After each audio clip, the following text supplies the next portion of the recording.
pena volverá.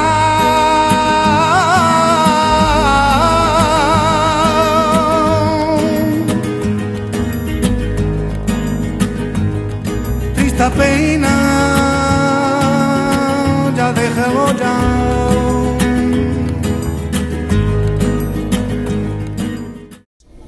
Latino Justice is a civil rights organization for more than 40 years in the United States.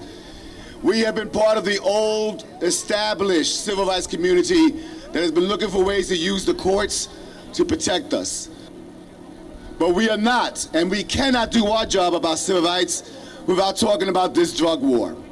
We cannot do the right things with respect to poverty, $15 minimum wage. It won't make a difference unless we deal with the drug war. We cannot fix discrimination in this country, racism in this country, until we fix and end this outrageous drug war. So on behalf of all the civil rights organizations, I want to tell everybody that this is the start of an important dialogue between us. El pueblo unido jamás será vencido. El pueblo unido jamás será vencido.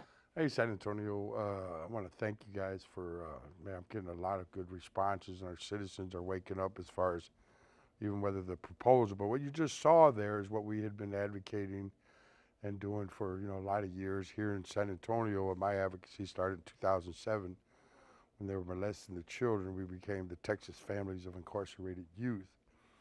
And it's sort of crucial in what's getting ready to happen here Thursday and Friday is a symposium. I want you guys to get down here and speak on behalf of your kids. I wish I could get everybody there on the west side, because it was this report closer to home that identified the recidivism in Texas as being #1. And they wouldn't take our case study. We were working with the Casey Foundation, but we have a president that's calling for reform, and he's been really pushing forward on this. So we're hoping to get our chronology and our case study, our research and data finally under one umbrella, which is what this symposium, as far as last year in May, they had the same first one. And we had been advocating to try to see where these practices are best practices for our society. But now we have the president that's addressing this. Let you watch this.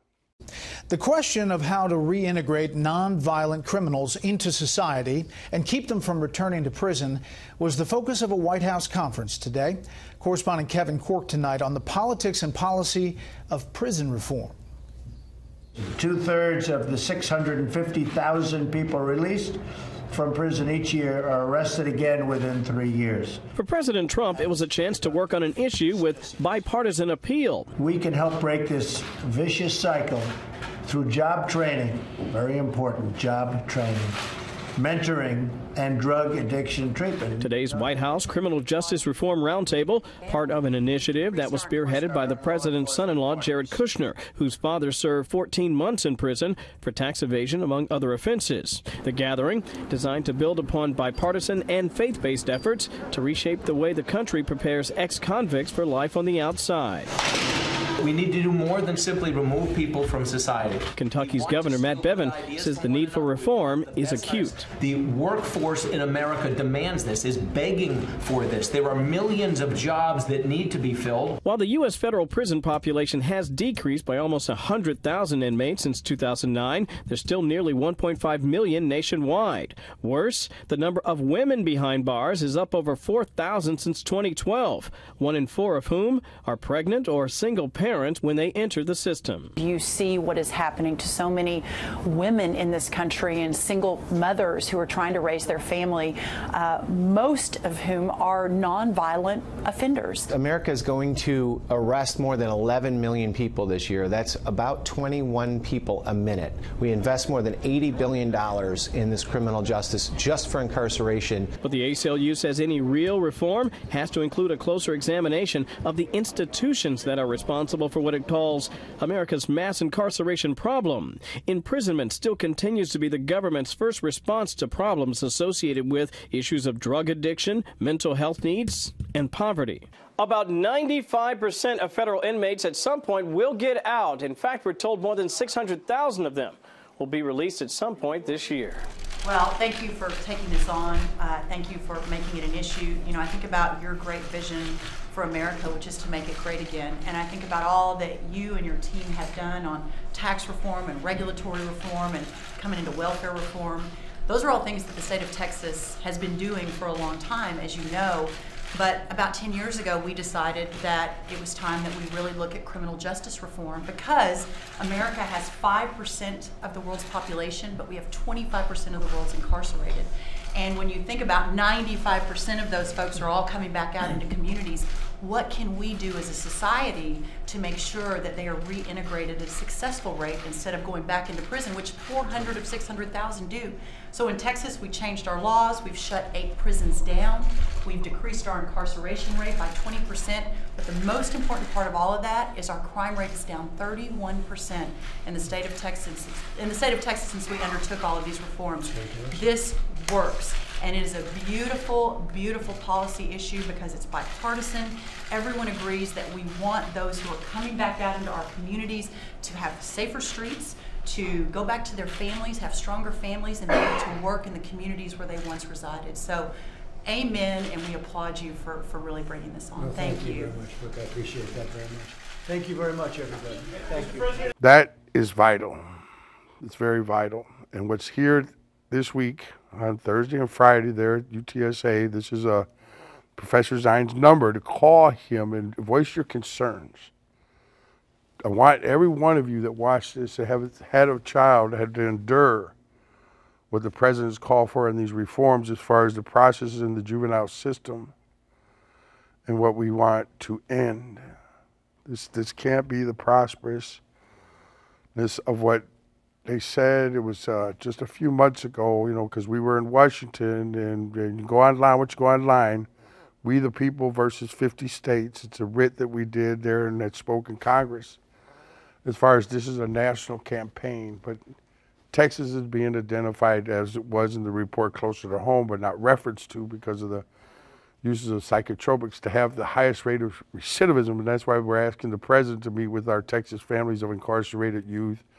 Our Native American Nations Council have all partnered with our Veterans for Education Reform, because veterans also dealt with, as far as the 2012 suicide report and the work we did there and reviews on what happened there and what we're trying to get an awakening. Let me let you watch what happened to the immigrants. A federal judge ordered the Trump administration this week to stop giving migrant children being held in a detention facility in Texas psychotropic medications without parental or their guardian's consent, and without telling the kids what the hell kind of medicines they're giving them. Now, according to the administration and the officials down at that detention center, which is the Shiloh Residential Treatment Center in Manville, they say that they're only giving them on an emergency basis, as needed for the ones who are just really wild and out of control and could be a danger to themselves or to others.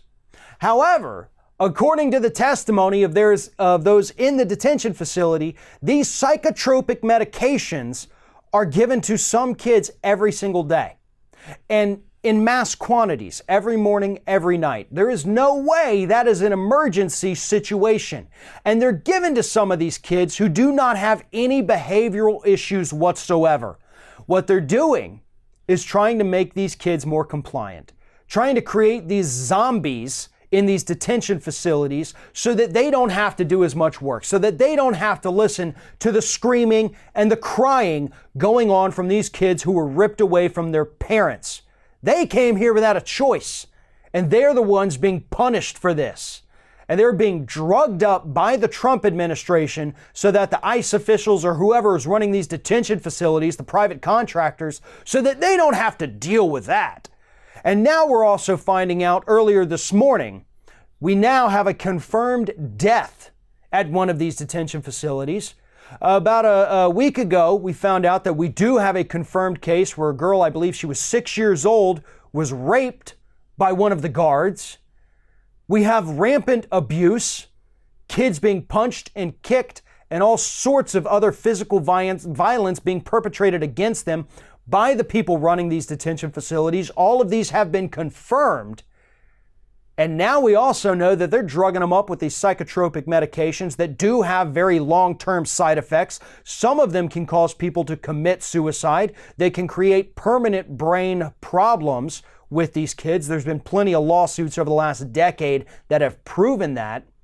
But the Trump administration doesn't care. They want these kids to be a little more pliant, you know? Maybe make it easier for these guards to rape them. Who knows at this point? Because we know it's happened. We don't know. And luckily, we have a federal judge here, U.S. District Judge, actually, Dolly G., who had enough good sense to say, not only can you not drug these kids anymore without anybody's consent, but you also have to move all of these children out of this detention facility in Texas where this is going on and put them somewhere safer. What's going on at the border right now with these children at the hands of the Trump administration is nothing short of a human rights violation. That's what everybody has said looking at this, including the United Nations. And now these reports of them drugging kids with psychotropic medications, it just proves that this country and what we're doing to these people, we're just as bad as those people in other countries that we're constantly told are horrid dictators poisoning and drugging people in their borders. We're doing the exact same thing here in America today.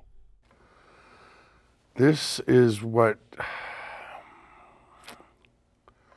I hope and pray that these all people look at the realization of what's happening here to eradicate this for American children. I don't know how they can want to consider this a best practice.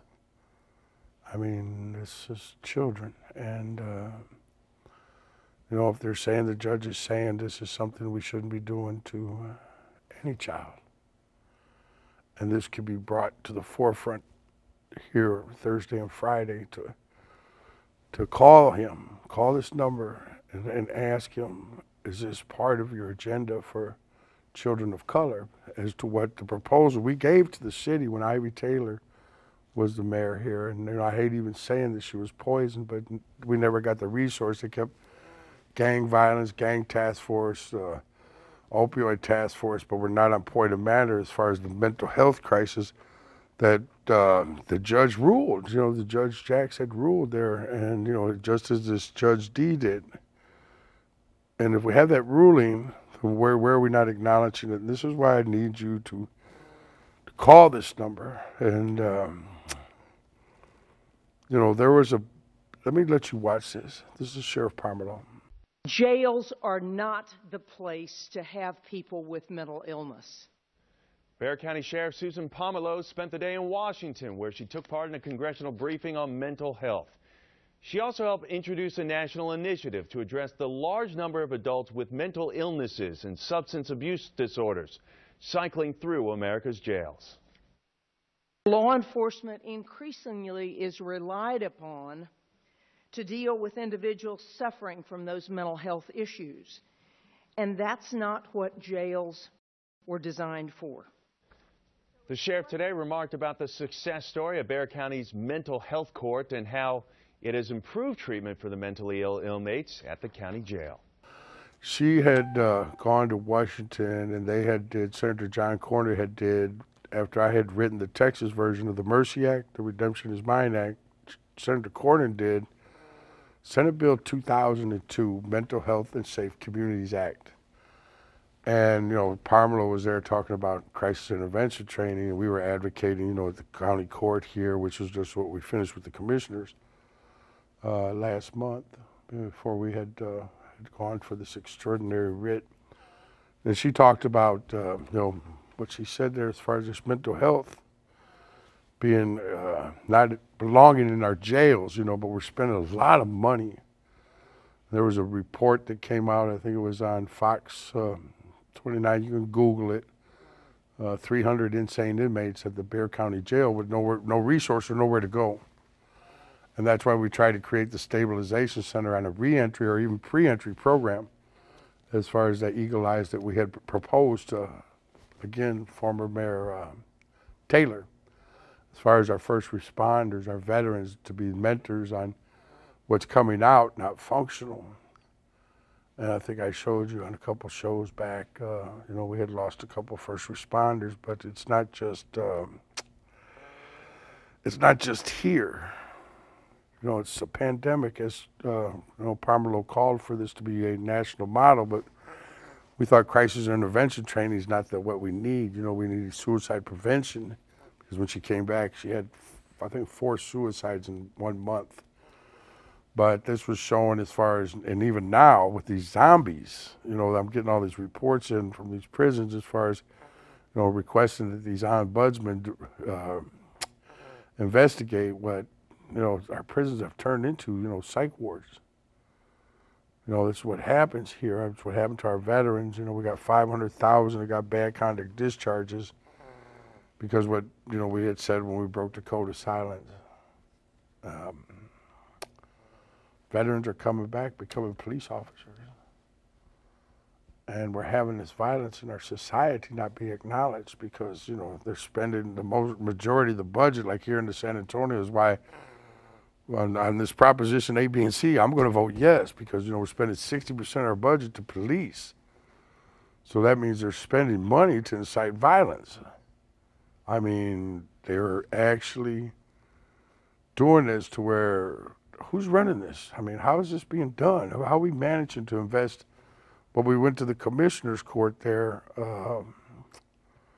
with the constables that sort of are the front line of the mental health crisis, and what we did years back there when we ended what they're saying, they don't need the constables because they don't put kids in the juvenile system for being truant anymore. You know, the city used to do this. And we tried to get a lifeline then for those kids because a lot of them recidified into the prison system as to what this report said in the 84th session. But we couldn't get anybody to meet with us or take our case study. That's why I need you to call this or come to this symposium.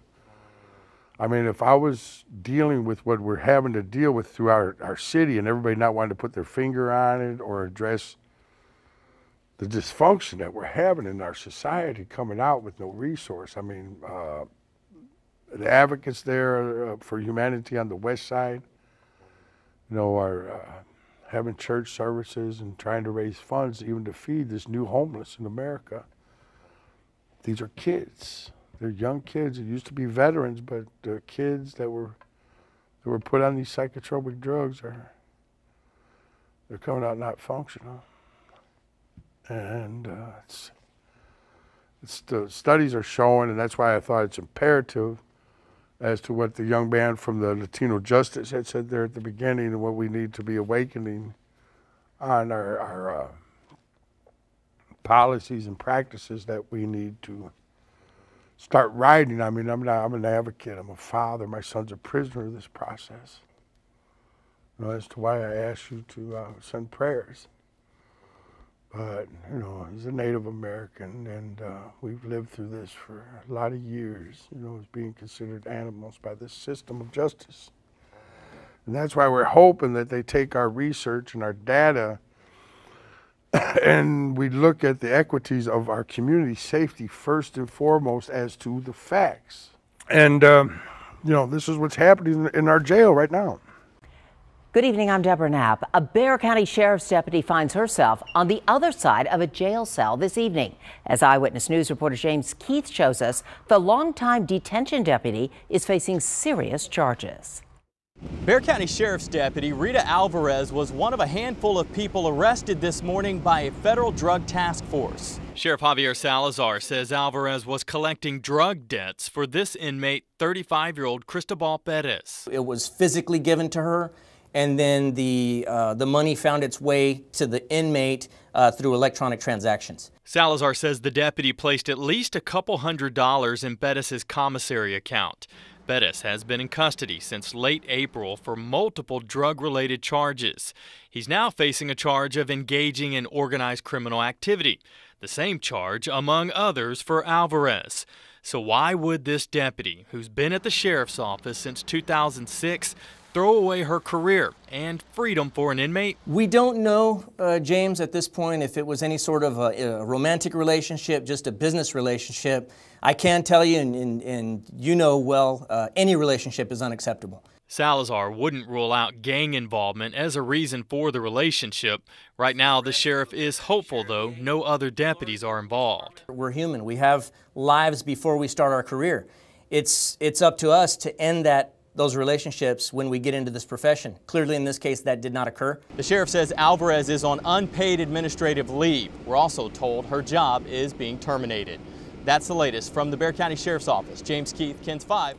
Also developing now, 2 former Bexar County detention officers are accused of smuggling meth into the county jail. On the job for less than a year, they've now been fired and indicted on federal charges. Eyewitness News reporter Marvin Hurst is following their arrest. He joins us live from the Bexar County Jail. Marvin. Good afternoon to you, Jeff and Deborah. Gabriel Ortiz and Ruben Hernandez were both hired to work here, where all of the criminal suspects in Bexar County are housed. Inside of this very same facility, investigators ran a sting, and they found out that the detention officers were trying to be drug dealers. 2 blurry pictures of 2 former Bexar County detention officers who investigators say had a clear plan for inmates in the county jail. Their names are Ruben Hernandez and Gabriel Robert Ortiz. They are both charged with conspiring and attempting to smuggle methamphetamine into that detention facility. In a news conference, federal authorities revealed a multiple count indictment against 29-year-old Gabriel Ortiz and 26-year-old Ruben Hernandez. According to investigators, they were tipped about drug smuggling they say happened between May 4th and June 22nd. That led to a sting 2 days later. The deputies who had been on the job for 11 months were terminated the same day. I've got 2 that decided to take it upon themselves to dishonor the badge.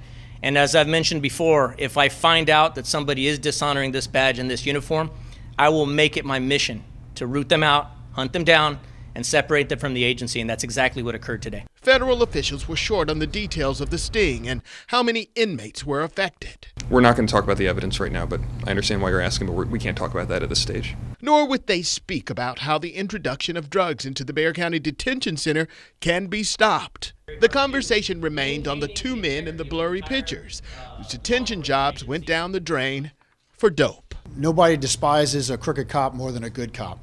And we'll go out of our way every day to make sure that the integrity in law enforcement exists. Ortiz and Hernandez were both hired by Bexar County at the same time in the same class just last July. By the way, on those federal drug charges, they are both out on a $50,000 unsecured bond. Reporting live, Marvin Hurst, KENS 5, Eyewitness News. And, you know, trying to include the case study here that was covered up during the '84 session, and what Pomelo did there in Washington with Senator Cornyn, you know, and why I had authored the Texas version of the Mercy Act. This mental health is going to destroy us if we don't acknowledge where it's coming from. And they did a special report. It's going to be $300 million. And let me watch this. New on the Night Beat, what to do with inmates suffering from mental health issues. The high-profile case of Sandra Bland at the Waller County Jail last month has officials asking that very question. Bland was in custody when authorities say she hanged herself. Since then, the Texas Commission on Jail Standards now wants to revise mental health screening in county lockups. The Night Team's Bill Barajas visited the Bexar County Jail to see firsthand what they have in place for inmates who need it and to learn more about the training that jailers receive to treat and care for them. Behind these doors, you'll find some of Bexar County's worst. Also find a growing number of inmates with mental health issues. So there is a trend as we see funding diminishing in medical services, mental health beds in the community. It is impacting the jails across America. Deputy Chief and Jail Administrator Raul Banasco estimates the total number of inmates at 3,700. He tells us 20 to 25% of them need extra attention. The safety measures put in place by the Bexar County Jail starts the minute an inmate is arrested and booked. First of all, identify them, rescreen them. If they show any kind of alert to any kind of mental health crisis or need, we immediately contact medical, because medical is actually located in booking. When an inmate is placed into a padded room like this, it's for his own safety. There's medical staff and officers on hand, and he's being surveilled 24/7. These are designed for mental health units in which there's no way in which anyone can try to hurt themselves. They are very soft in material. We've also went ahead and redesigned our vent system where there used to be holes where inmates would loop and try to hang themselves. Those inmates are constantly monitored. Educating those working at the jail is also a priority. Every detention officer that goes to the academy, as well as the existing staff, as well as patrol staff, they go through CIT training, which is crisis intervention training. That's been very resourceful across America, especially here in Bexar County. And the Bexar County Jail considers themselves ahead of the curve, and until there's more services for those suffering from mental health issues, they say they'll provide the best services possible. Live from the Bexar County Jail, Bill Barajas, KSAT 12 News. Thank you, Bill. And this is what I want you to do. Call Congressman Lloyd Doggett, or even any of these people, because they keep saying it's opioids. We did the case study, and it's not opioids. And April 19th, you can Google this. Stop Solitary, the National Stop Solitary Confinement for Kids campaign. It was done by Senator Cory Booker, where I had authored the Texas version of the Mercy Act. And the 262 opioid prescriptions in 2016 were fractional of what we're giving our children in the foster care, juvenile and child protective services throughout the United States.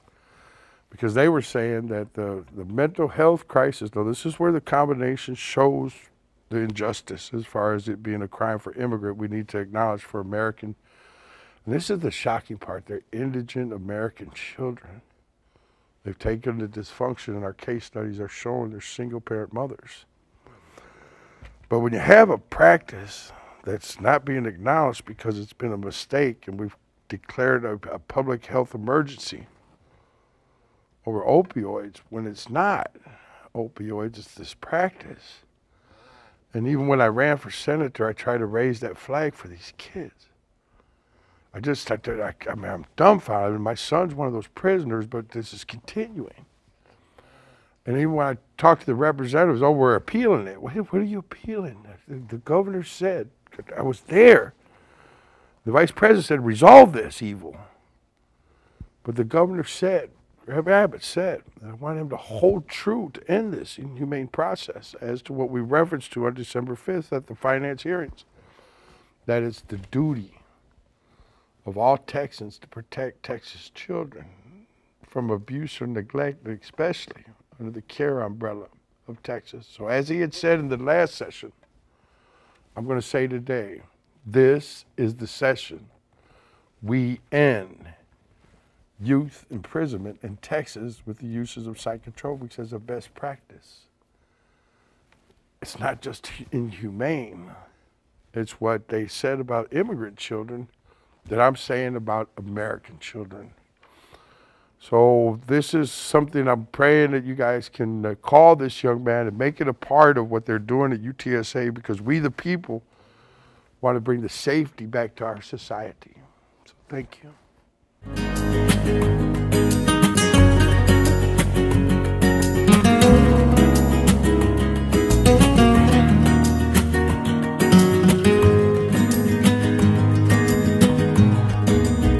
Yo sé que un día volverá.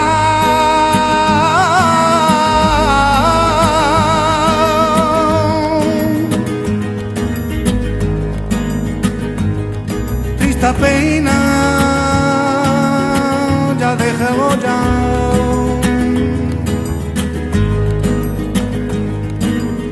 Yo sé que un día volverá.